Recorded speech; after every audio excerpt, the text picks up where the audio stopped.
Goal setting for fitness professionals. Hi, I'm Hayley from Parallel Coaching, and in today's video training, we're going to explore SMART goals. Now, before you turn off, SMART goals are the area that people get most stuck with. It doesn't mean it's boring, you're learning how to do an acronym.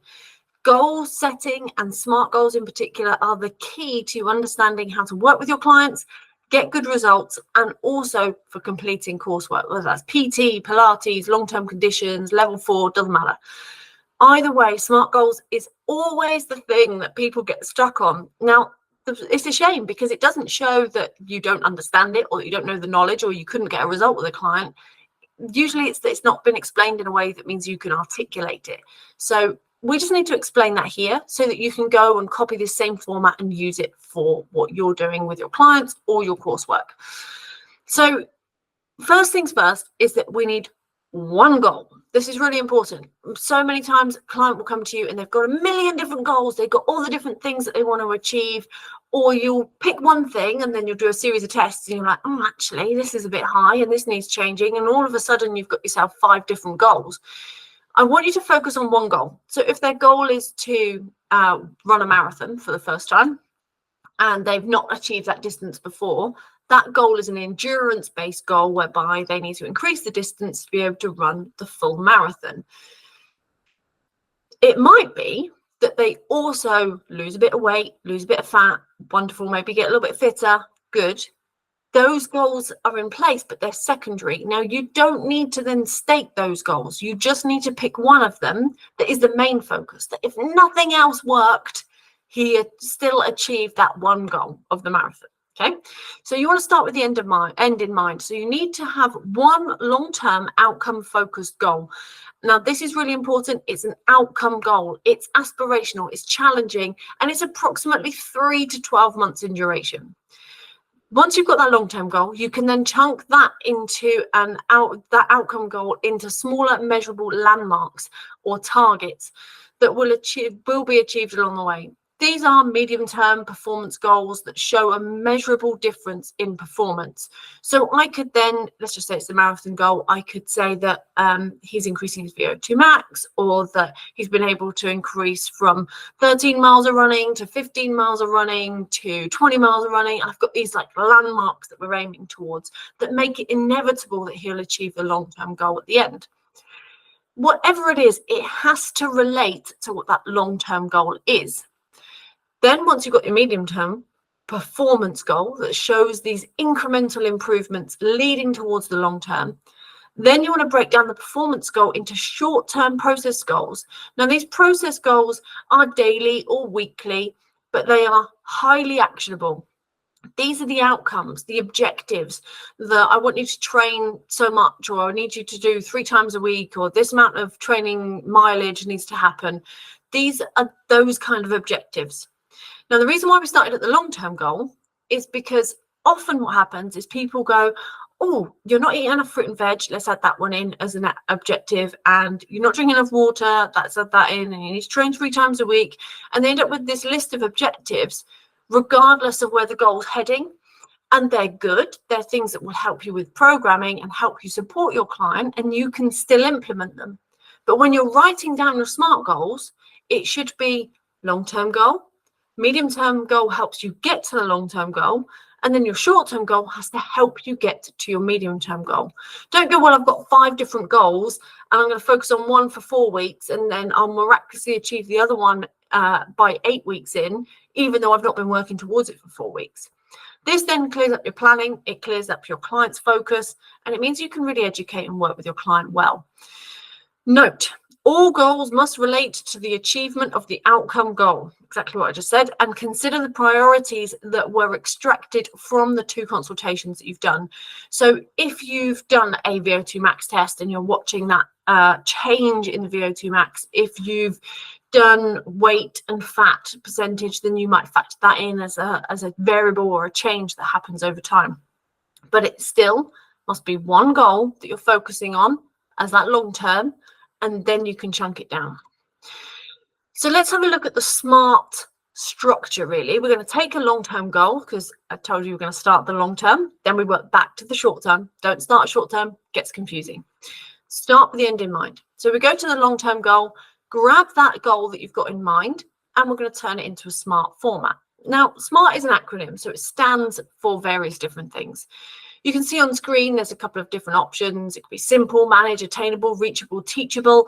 It could be systems, monitor, actionable, relevant, trackable, and it should be all of those things by default.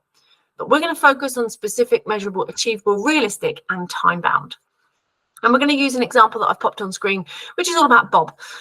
The first statement, specific, is whereby you're going to be really specific about what your client wants to achieve, how you're going to measure that, and I suppose an incremental improvement. We want to see a number in there. What's measurable? See? So let's just say it's Bob would like to lose 2 inches of fat from around his waist circumference in 6 months, as he wants to fit in a suit for a wedding. I've got the purpose, the fit in a suit for a wedding. I've got the measurement I need to take, which is waist circumference. I've got the time frame, which is 6 months. And I've got something about what's going to achieve. So 2 inches of fat around the waist. Make it specific, make it include some of the content from the rest of your SMART goal. Then we're going to measurable. Here you're going to write a statement of what the measurement is at the start and where you expect it to be by the end. So here I've written waist circumference measured on week 0 and every 4 weeks to track progress. This means I can guarantee that he's going to get there because I've got lots of attempts, in fact 6 attempts, to make sure I'm getting closer. The starting circumference is 45 inches. The goal is to lose 2 inches in 6 months. So I've said this is the measurement, he's at this now, and I want him to be able to get to 43 inches basically. You can literally write that outcome that you want. Now the idea is if you've got a dartboard, in fact let me show you that dartboard, that's here, you can literally go, this is what we're focusing on, this is what we're aiming on, directly in the middle of the dartboard. If he ends up and he's lost 42 inches, he's actually at 42 inches and he's lost 3 inches, then wonderful, he'd done more than we expected. But we had to have something to focus on to say, yes, we're on the right lines or we're not. Then finally, the next part is about achievable and realistic. Now, these often get mixed up. And the other problem I often see is people write the word yes as their answer. Don't write the word yes. You want to state why it's achievable in relation to recommendations, guidelines, and global achievement. And then you also want to say why it's realistic for that client. So achievable for Bob, I've written it is achievable based on recommendations of 1 to 2 pounds per week weight loss. In 6 months, he should lose 24 to 48 pounds, which will affect waist circumference. Now, there's not a recommendation for waist circumference, which is why I chose this one. It would have been easy for me to choose weight. There's not a recommendation. Similarly, there's not a recommendation for increasing VO2 max or how many miles someone should increase. But you need to be able to extract your knowledge about other types of goals and other types of recommendations or globally acceptable, achievable things, and then say, this is why I think it could be achieved. If he was aiming for a 2-hour marathon, I might be like, well, it's not really been done, or it's only just been done. That's not really achievable. So it has to be something that is achievable globally, that is not reinventing the wheel. We want some things that can actually be achieved. And we're going to state why that's achievable in here. Then the next bit down is realistic. Realistic is specific to the client. So the client specific bit is things like Bob has achieved this waist before and is committed to lifestyle changes. So we want to make it clear that although it's achievable globally, we might have a client that isn't committed and can't be bothered and isn't going to do all the work they need to. So it's our job to say this is achievable because he's committed and because he's going to do the lifestyle changes required, or he's committed to training so many times a week, or whatever it might be. It could also be that they've achieved it before, potentially. Then the final box is time. And in this one, you're going to write, again, how long it's going to take. So how long is this long-term goal, medium-term goal, short-term goal? And you're basically going to write 6 months, but looking for incremental feedback every 4 weeks, for example. So you're making that really clear as you're working your way through. And it's going to be something whereby you can say, right, this is a clear 6 months. I'm looking for these changes along the way. As you sort of take note of what those changes are, say every 4 weeks or whatever, you know whether he's going in the right direction or whether you need to change something. So then you've written out your SMART for your long-term goal. You might tweak or make some changes to your medium-term goal. Now you've got more detail, but you go, what would a medium-term goal be that would be very good as a performance? Well, for Bob, I'd probably pick a 1-inch fat loss. I'd keep it that simple. That's what his goal is. That's my incremental improvement to get to that point. And I'd need to see that ideally after 3 months to make sure we're on track. Or I might go, well, actually, I want to see a certain amount of fat percentage loss. Maybe that relates better to what I want him to achieve overall. And then you break it down again into your short-term goals. What are the things he needs to do? So what are the lifestyle changes that I can implement in the first week to make it a short-term process goal? Is it about training? Is it about calories? What's the thing I want him to do in the first week as my short-term goal? And then write it in a SMART format. Now, as you're creating goals and agreeing goals with your clients, you want to map out all of the goals, highlighting all of the SMART details and any timelines indicated, and then use this to check with the client that this is what they actually want and are willing to commit to the plan. This is a game changer. If your client is not committed to it, they ain't going to do it. So you want to kind of present it to them and say, this is what I've interpreted as what you want to achieve. Are you up for that? So sometimes clients will come to you and they'll, I don't know, give you a picture of Bruce Lee and be like, this is how ripped I want to look. And then you tell them everything that's involved and they're like, maybe not. I don't really want to just live off that amount of food and train that amount of times. I want to have birthday cake for my kid's birthday, and I want to be able to go out with family on a Saturday or whatever it might be. And they change their goals because actually they've got non-negotiables in their life that mean they actually want to live a life and not stripped down entirely, even though they like the idea of that kind of ripped physique, for example. Or they say about the marathon, and then you tell them how many miles they've got to do and how long that's going to take in training, and they kind of go, ooh, not sure if I really fancy that. And then we end up in a different place. So you might tweak the goal accordingly. But this allows the FITPRO to discuss any non-negotiables with the client and open up a conversation about commitment, importance, barriers, and ultimately get them excited about the steps that lead to the end result. Remember, all goals must relate to each other. Now, I've shown this in using a periodization model. This is a macro cycle, which is your 12 weeks. Which if I'm using Bob's, 12 weeks is his 3 months. So let's just say he wants to lose 1 inch. I've then got some performance goals after each 4 weeks.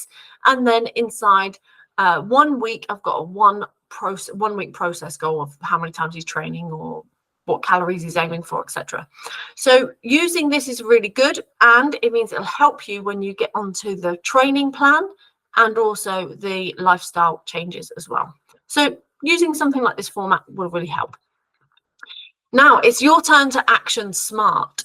So use this process for goal setting to practice. And I want you to practice making a SMART goal for your client or for yourself. Doesn't matter, but make a SMART goal.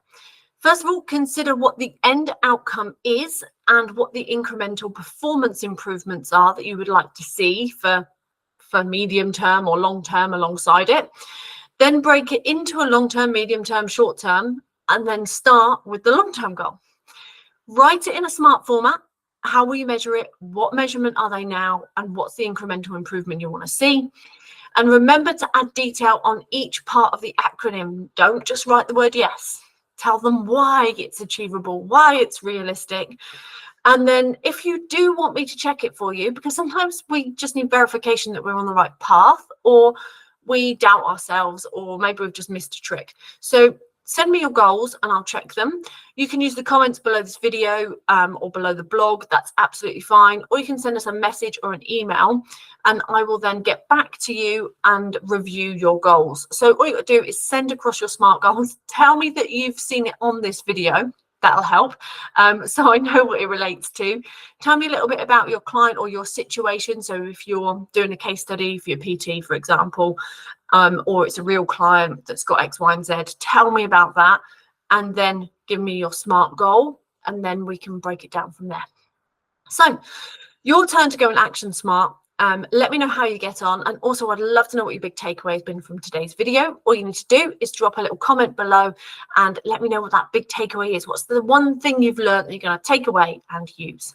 Thank you so much for joining me. It's been an absolute pleasure, and I hope this goes a long way to helping you master those SMART goals.